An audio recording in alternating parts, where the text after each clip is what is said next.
Well, hello everybody. Sorry I missed the last couple of days. Sorry I missed Friday, Saturday, Sunday, and Wednesday.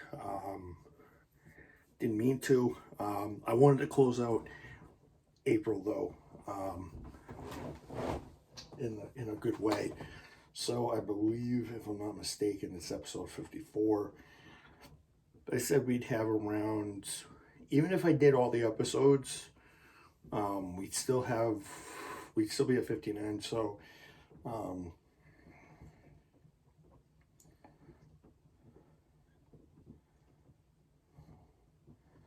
So I believe we are at 54. Yeah. So we end at 54. So I think we have like seven. So I think there's like 80 videos in like 120 days, which means we burnt 40 days worth of videos, which doesn't surprise me. So yeah, I know we have 54 episodes.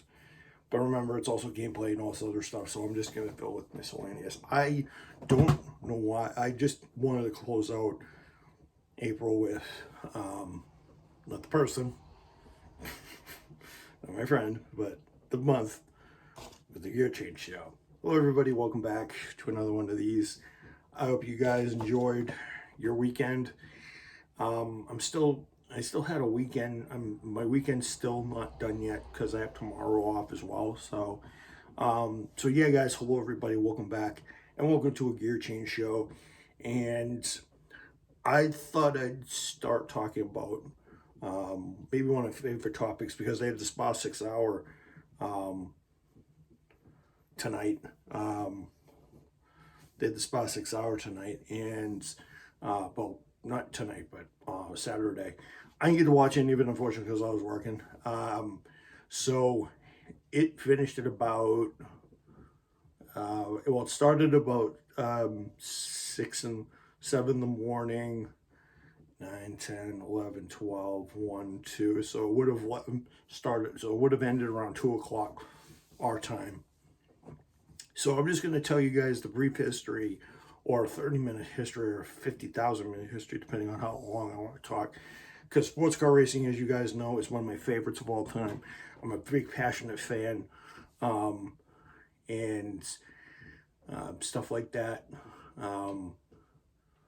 So yeah. I was gonna want. I was hoping it was on Sunday so I could watch it, but I can't because that's not a Motrin TV or anything. Cheap bastards. So for those of you who are not aware, I'm actually going to put you guys in my hand, and I'm going to charge this thing up because it's dead. Oh, by the way, this is what the new flippers look like, by the way, on the new Switch, on my Switch. So it's on a new one. Snap for that. I'm not getting a new Switch. These will only fit the, this will only fit the thin one, so it will not fit the brand spanking new OLED display one, unfortunately. So for those of you guys who don't know what the World Endurance Championship, it used to be known as the World Championship of Makes, or the Championship of Makes, and the WCM. And before that, it was the World Sports Car title. The World Sports Car Championship, World Sports Car title, and stuff like that. So they used to have a bunch of different ones. It was conceived in the late 40s, early 50s, because as you guys know, sports car racing has been around. Well, sports cars and Grand Prix racing have been around since like the early 1900s, and yes, Indy cars or Champ cars used to be known as Grand Prix cars because you could take those cars over to Europe and compete over in Grand Prix over in Europe, because the cars were made to actually drive on all surfaces, and there weren't special bodies or aerodynamic kits back then, because we didn't know about that back then. We just thought the biggest engines We just thought the biggest engine would pull the car along and go as fast as possible. So it's kind of American. It's kind of an American thing, to be honest, because back in the 1900s, 1950, 1920-ish, there were some cars that had like 14-liter engines. Pierce Arrow, I think Peugeot, Renault had runabouts that had 13, had 10, 12, 13, because a small little 1500cc motor was considered a city car back then. It wasn't meant for touring car, and it wasn't going to be powerful enough. It was going to have like 2 horsepower. In fact, the first Mercedes patent wagon with the 3-wheel design, not the 4-wheel design. There was a 4 patent design later on, but the 3 with the tiller had 3 wheels and at about maybe 0.3 horsepower, and it could only go about 10 kilometers an hour. It's like about 5 miles an hour. You could walk past this thing practically, or run past it while it was going. And some guys have made jokes driving it on tracks and stuff like that with a guy with a top hat. You guys probably seen it on YouTube probably. Then they used to race cars at Grand Prix tracks. The tracks would be long, and there would be tons of accidents back then. It's kind of what led to the eventual change in racing, because in 1923, in 1920, 1921, 1923, and 1924, some of the biggest races would actually be invented. Border Or was another endurance race. I forget how many hours it was. I think it was like 8 or 9 hours, and it was one of those endurance races where you wanted to test man and machine, and cars like Rolls Royce and these weird names like Simplex and all these other weird manufacturers that I've heard of would race. But it was not until 1922, 1923, 1924 that we got the Nürburgring, that we actually ended up getting the Nürburgring track. The Spa, well, actually Spa wasn't until the later 1930s, early 40s. And then we got Le Mans, and we got those tracks, and it felt like an endurance race to race on a track that was 14 miles. And I remember Le Mans being 10 miles when it first started. Le Sarthe was like one of the first purpose-built race tracks where they had tarmac made for, I mean, in the early 1920s and 30s, it wasn't like that. If you guys see some of the old posters, it's cars like Bentley, Alfa Romeo, Lorraine, Chinen and Walker, Laurent and Dietrich, which were these were either French, Italian, or because Ferrari did not exist back then. The Ferrari name didn't start creeping into motorsport till like the late 20s or 30s, when Enzo Ferrari started to kind of creep into the scene.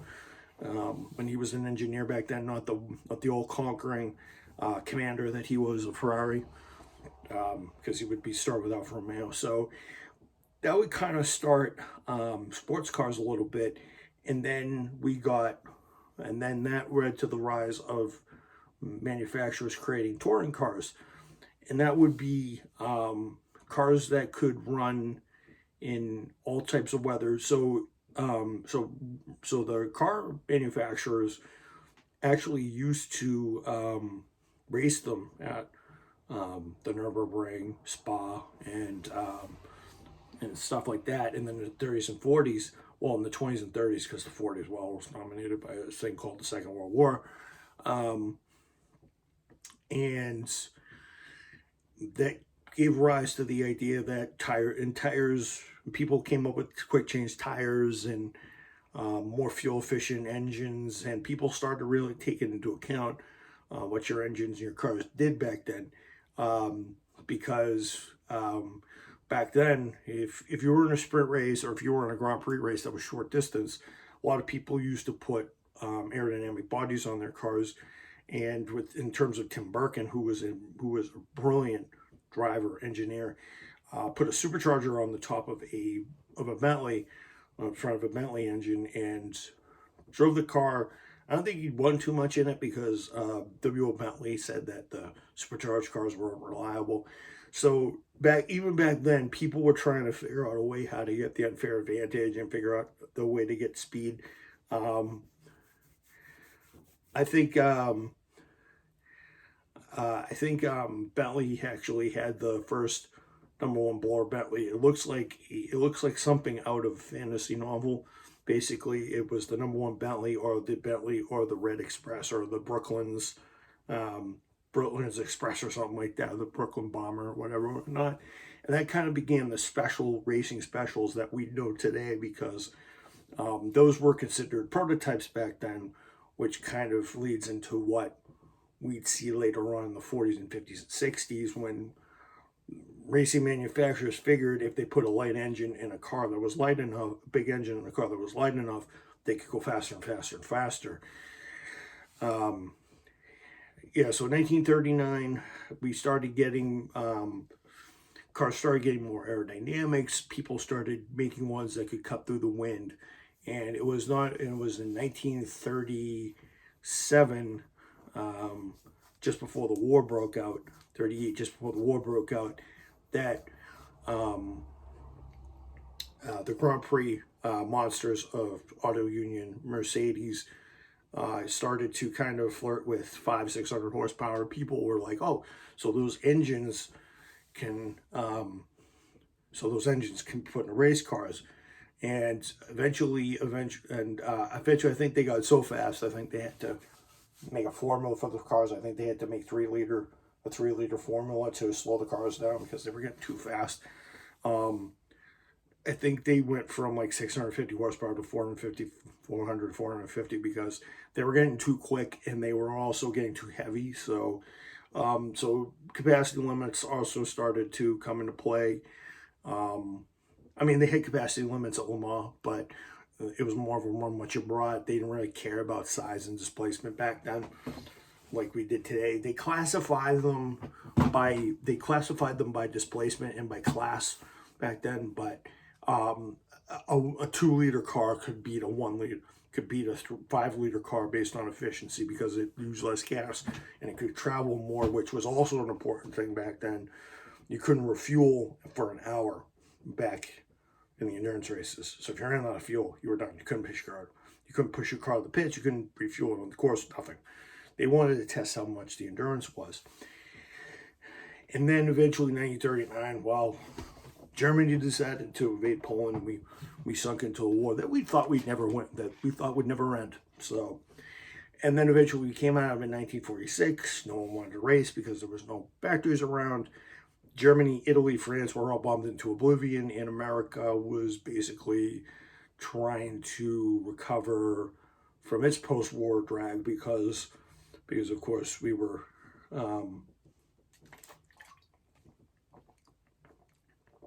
trying to get production for race cars. We were trying to get a production for planes, tanks, and automobiles and trucks, that we kind of forgot about race cars. It was not until like 1946, 1947 that we started getting, NASCAR around here. And then eventually, Jaguar started coming up with the XK120. Ferrari started coming up with the 125S. And Maserati started coming up with stuff, and Mercedes started coming up with post-war stuff.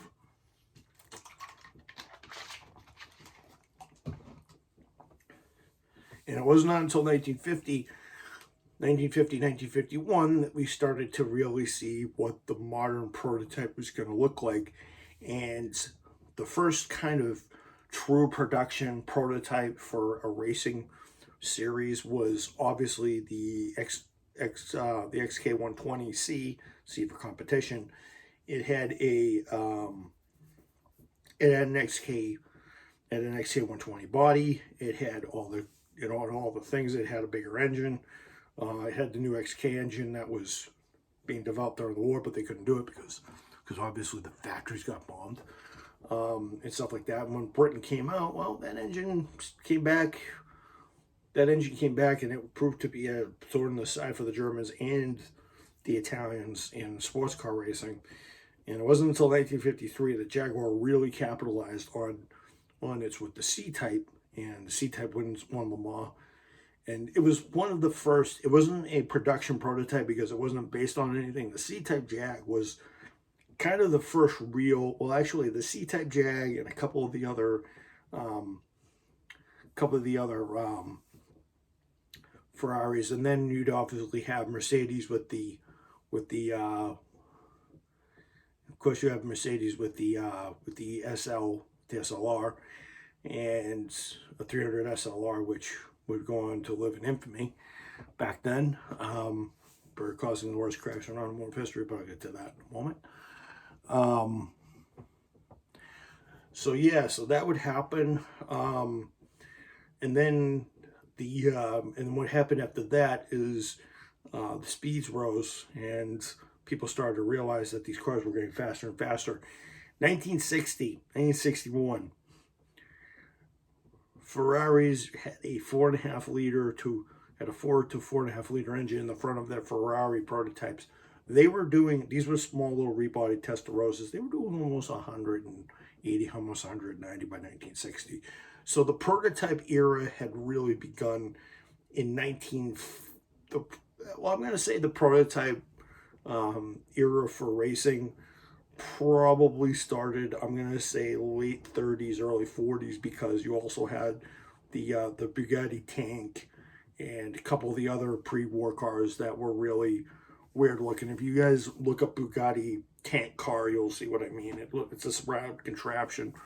It's this weird looking round contraption, and so much of other cars that were weird back in the 20s and 30s. Those were sort of prototypes that were sort of production prototypes for which racing teams could learn about aerodynamics and stuff like that. Louis Chevrolet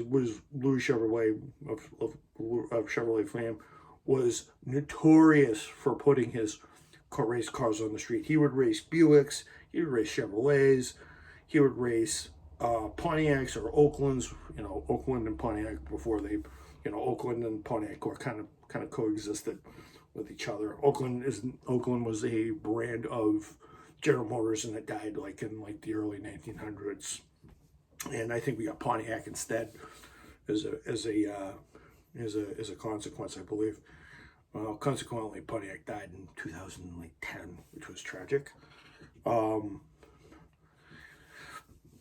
they really started to kind of get up to these, and the cars started to kind of climb into that realm of maybe they're a little too fast, and then they started to do the World Sports Car Championship, the World Championship in Makes. It was around this time they started to do that. You had GT cars. You had GT cars. By this time, GT cars were sort of prevalent. By the 40s and 50s, GT cars were sort of prevalent. Ferrari started coming out with some of their two-door models, which were pretty cool. Corvette was in there with a couple of their models. Jaguar did the XK150 and a couple of the other cars. Triumph was also starting to come out with cars like that. Lotus was also starting to come out of its, was starting to come into its, Colin Chapman was starting to become big in the 50s and 60s. He would be a dominant force in the late 60s, early 70s, into the 80s, and so on and so forth, with so many of his cars. And the first sort of real, I'm going to say the first real prototype car that kind of fit what the modern era kind of had it, sort of closed cockpit. One of the more modern ones was a Matra MS630. It had a Rover V8 engine, 2 liters, about 270, 350 horsepower. And this was a car that Henri Pescarolo fame, he won Le Mans 4 times, and he also competed in the race. as a constructor for many years, from like 1990 all the way up until 2011, and then 2011, 2012, and I think his team went bankrupt. I think his team almost went bankrupt like 50 times, and probably like 5, 6 times when I was a kid. So he drove the MS630, and it was kind of a what we have in prototype racing today, because some prototypes have small engines, some prototypes have big engines. So you know, but just keep that in mind while I'm talking about the lineage. That was like 1963, 1964. It wasn't until 67, 68, 69, 70 that Matra started to it wasn't until like it wasn't until like 1964, 65, 66, 67 that cars like the Porsche 908, the Porsche Spiders, the Berg Spiders started coming along, and one of the first true purpose-built prototype cars were built, I'm going to say, in the 1970s. Now, by the 1970s, it was the World Championship of Makes, not the World Sports Car Championship, it was the World Championship of Makes. So you had Group 5 cars, which were prototypes. You had Group 6 cars, which were GT cars. You had Group 4 cars, which were little touring cars. And then you had these small little itty bitty production cars that were like 2 liters and below. You could have an Austin Mini or something like that. You'd drive in the race, but it wouldn't win anything, you know. Then you'd have Triumph Spitfires. You'd have Triumph Spitfires. You'd have Sunbeam Tigers. You'd have the GT40, basic Ferraris, P2s and P4, 330, 330 P4s, P3s and P4s, and 67, 60, and 60, 65, 66, 67, 60, not 68, 68 would be Rise of Porsche, and then 70, we obviously got the Porsche 917, the 512, then we got the Matra MS670 series, in 70, 72, 73, 74, kind of the first real Grand Prix engine prototypes. Everybody keeps saying, oh yeah, they put Formula One engines in closed cockpit cars in the 1990s. It was actually the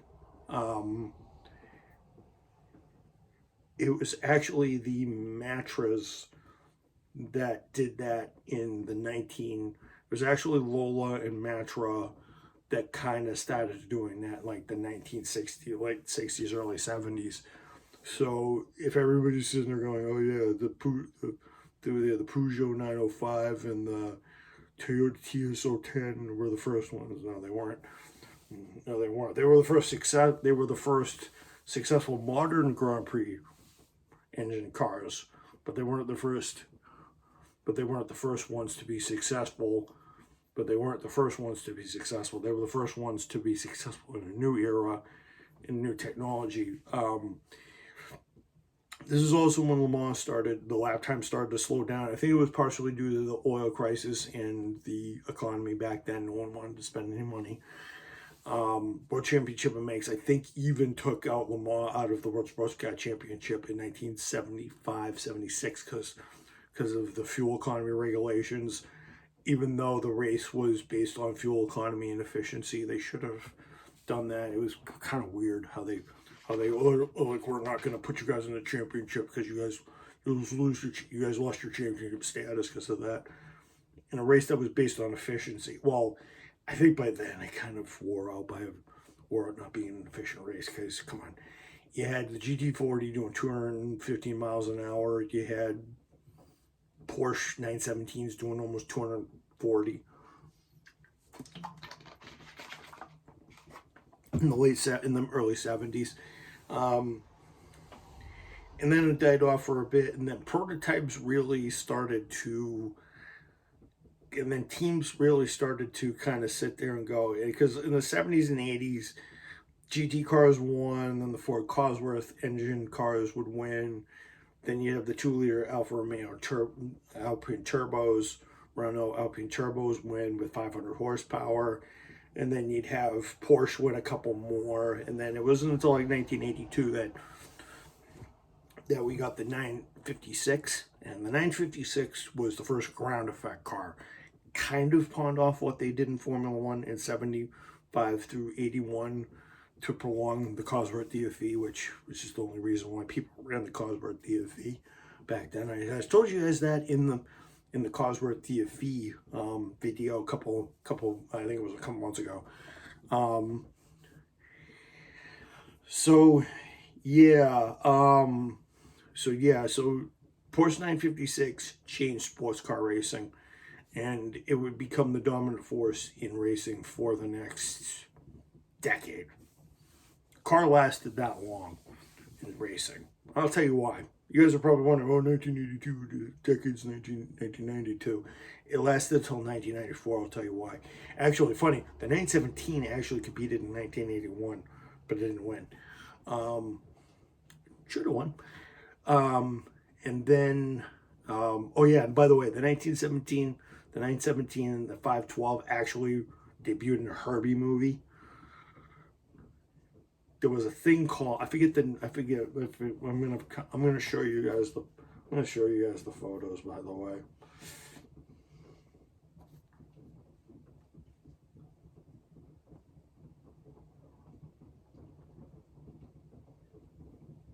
And the Bruins are gone out of the playoffs.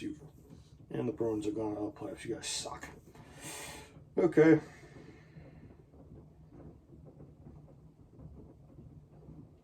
All right, so the Bruins are out of it. So I'm not surprised. They shouldn't have taken the piss. But let me Herbie Ferrari 512, like one of the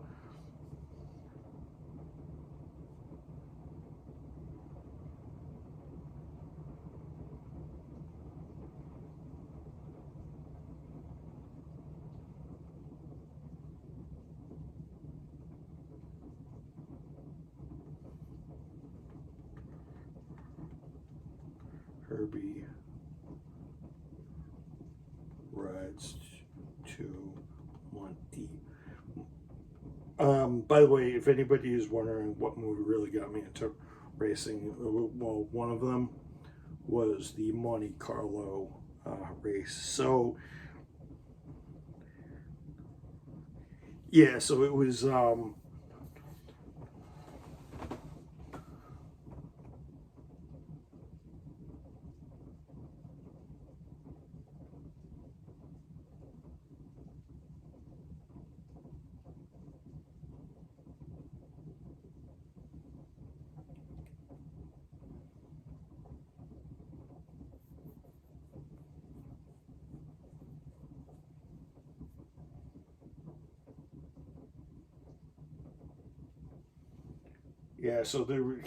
it was so cool that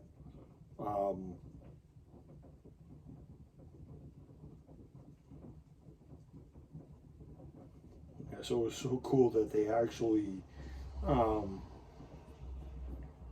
featured these cars in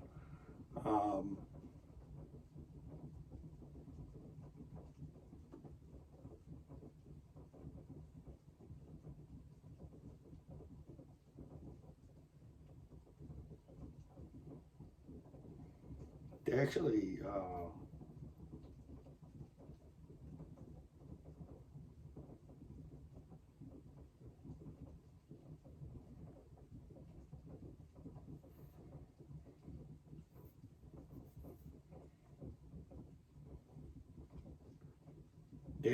so let me I'll just keep talking.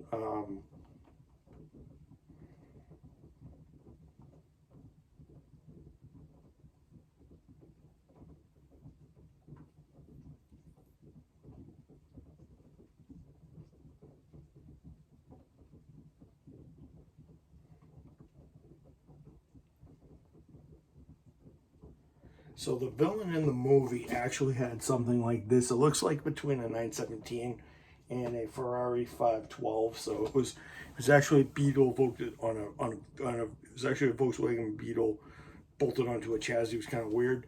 I think there was a Ferrari 512 as well, and stuff like that. So Hollywood got on and on the racing scene. Even though Monte Carlo, even though Herbie Goes to Monte Carlo was more of a rally more than a road race. It was kind of built after the Mille Miglia or the Targa Florio in a way. And the Targa Florio actually used to be a sports car round, by the way. Actually, sports car round, by the way. Useless fact right there. So the 1980, so the 917 dominated, so the 956 and the 962 kind of dominated the 80s until Jaguar came along, won a couple of races, and then 92, 93, 90, 91, 92, 93 is when the 3.5 liter formula came up, and it became the World Sports Car Championship after that. Well, it was actually World Sports Car Championship in 83, 84. Then the World Sports Car Championship died in 93 because the cars were getting too expensive, and they should have kept with the turbo cars and not Formula One cars, and it was a bad move by the ACO. And then eventually the 917 the next year, won the race. The 962 Dower won the race, and it was actually the first time a car that was like 12 years old actually won the race. So check that out. It's like a Corvette. It's like a Audi R18. It's like an Audi R8 winning in today's races, which it probably would, given its reliability. But these hybrids always breaking down and all less horsepower, And then in 93, 94, World Sports Car Championship would still be around, but it would be given to the Le Mans series, and GT racing would kind of take over and the FIA GT World Championship would kind of take over the mantle. Unfortunately, that died in 1998, and then 2000, the American Le Mans Series came around, and we got the LMPs, which started to become prevalent in 94, 95, 96, 97. Kremer made some. Courage made some. I think Mario Andretti drove one. I think Tom Christensen, who won 9 races, won in a Porsche World Sports Car class configurated car, an LMP 900 car, or an LMP 900 as it would be called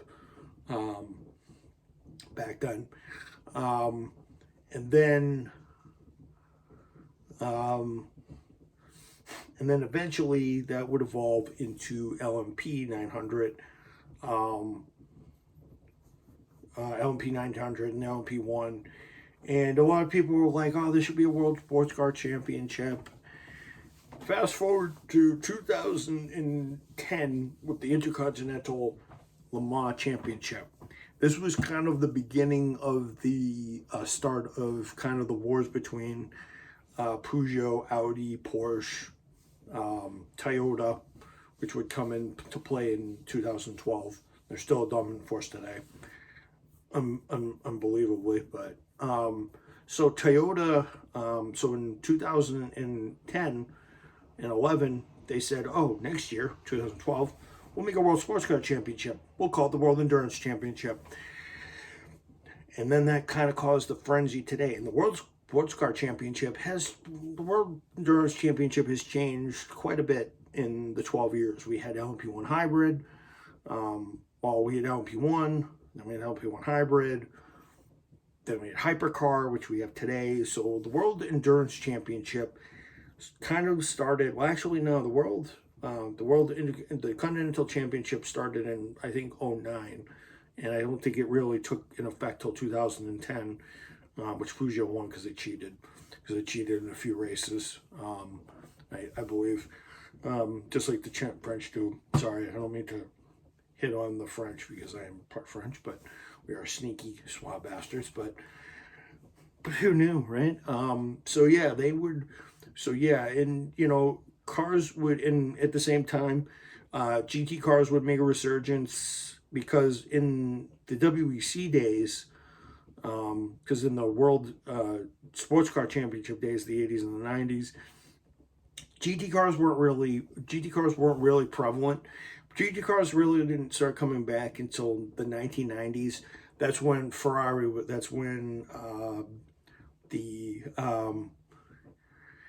that's when Ferrari's cars started coming about. That's when the 550 Maranello started. Well, it was 2000, 2001 in there when the 550 cars, and then Corvette came back in, BMW would come in, Porsche would come back in because, well, Porsche already had GT cars in like the 90s. So GT cars started to come back in surges in the 90s, but it wasn't until production GT cars started coming back in 98, 99, Dodge, Porsche with the 911.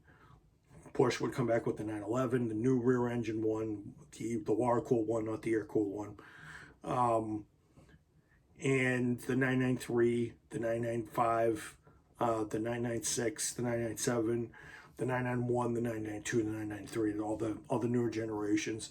Corvette's gone mid-engined in the years, has gone mid-engine, of course, and a lot of people don't know it, but there were some mid-engine prototypes in Zora, because Stone Tove, as I said, wanted a prototype as a mid-engine car, although it took 60 years for them to do that. And that kind of leads up to 2023, where we have the hypercar class, where everybody runs the same, not the same configuration, but the same look-alike configurations, putting out 670 horsepower, even though that could change in a heartbeat, and they could probably make 9 to 1,000 horsepower again, but I think the ACO is not doing that again, so.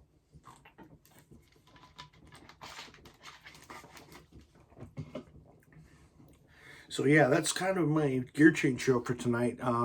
The World Sports Car, the history of the World Endurance Championship, or the World Sports Car Championship, the World Championship of Makes, or the World title for manufacturers. I just wanted to give you guys a brief history thought, since the Spa 6 Hours this weekend was this weekend, and it was a pretty interesting race the whole way through, even though Toyota got 1-2, Ferrari's still in there. So yeah, and I'm gonna start, and since it's gonna be May tomorrow, I'm gonna start making my preparations for the Indy 500, because it's the month of May. So I'm gonna be talking. So most days, I'm either gonna be talking about, if I'm not producing gameplay related to cars, I'm probably gonna be talking about the Indy 500 a lot. So if you hear names like Al Unser Jr. or Al Unser, Bobby Barnelli Jones, Mara Andretti, and Emerson Fittipaldi, freaking Helio Castroneves. You're going to hear the names in like these a lot. You're going to hear Chum Sneva. You're going to hear Ari Lyondike. You're going to hear all these names. You're going to hear engines like, you're going to hear names like Coyote, Ford Cosworth, Chevrolet Ilmore, Honda, Toyota, and Lotus, and Porsche. Yeah, Porsche made an Indy car, and they got Al Unser Senior to drive it, even though I didn't want to. So yeah, Indy 500 month next month, and I am planning to do this. Sorry I didn't produce content the last couple of days. Wednesday I went to bed early because I wanted to get some sleep. Thursday I didn't want to record anything. Friday I was trying to get to bed early, and Saturday, well, I was trying to get to bed early because I was tired from work. So nothing you can do about there. And today I kind of just relaxed. So hope you guys enjoyed this.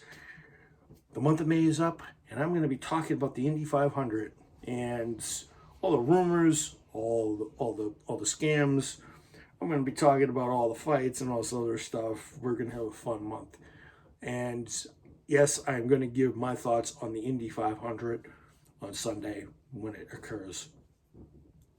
And then maybe possibly I may do a lap of the Indy 500, or maybe a small race of the Indy 500 with an Indy car on Project Cars 2, we'll see. But yeah, guys, I'm going to bid this one adieu. I hope you guys enjoyed yourselves. I'm going to bid this one adieu. I am going to see you guys tomorrow. I'm going to start the first of the IndyCar stuff, first of the IndyCar related things tomorrow. I'm probably going to give you my, I'm going to talk to you guys. I'm going to, probably my first topic is probably going to be, well, I watched the Indy 500 a number of times already in my lifetime, so I can tell you some of my favorite moments in the Indy 500 and some of the not so great moments in the Indy 500 in Indy Racing League. And I'm going to talk about, and don't worry, for those of you out there who kept track of it, I'm going to talk about the split and everything and how IndyCar got all screwed up in the 90s.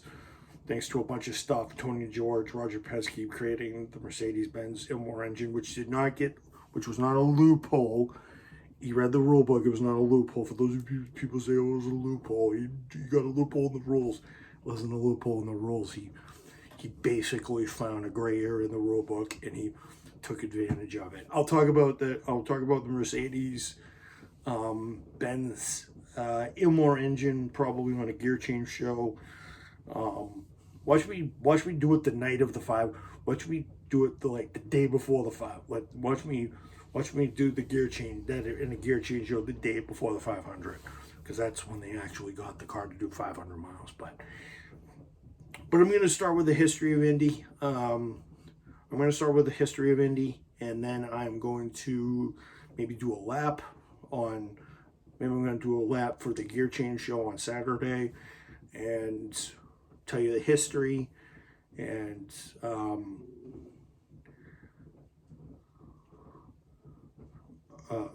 the history of the IndyCar series. And I may do,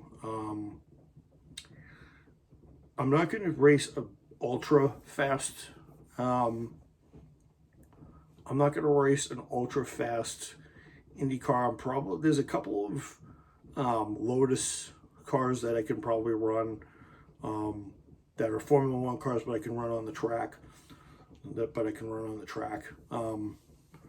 without a hassle, so I'll try to do that.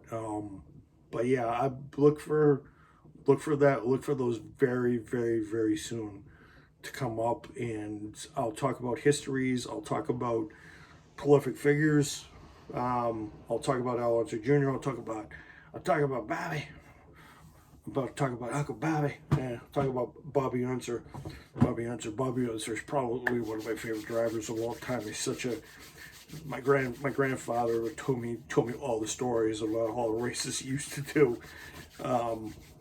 And I'll talk to you about sprint car racing, midgets, and also other truck. We'll talk about AJ Foyt. We'll have a good time. But I'm going to bid this one adieu. I know I think this is the longest one I produced this year. But I wanted to give you guys an extra long gear change show after I didn't do anything for 4 days. So I wanted to give you guys that. So yeah, Indy month starts tomorrow, and we're going to have fun, because I wanted to save all my energy for the month of May.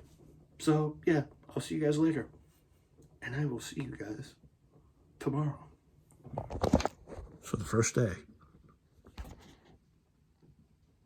of Indy 500